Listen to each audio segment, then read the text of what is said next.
Nakasama kahapon ni Pangulong Ferdinand Marcos Jr. sa isang pulong si Canadian Prime Minister Justin Trudeau.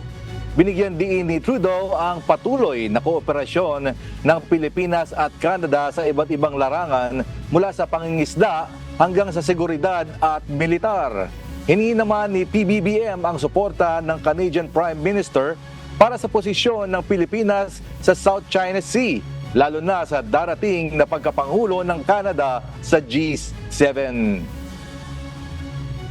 And we look forward to your continuing support and your endorsement of our position in the G7 when you chair of the G7. We look forward to that. Thank you.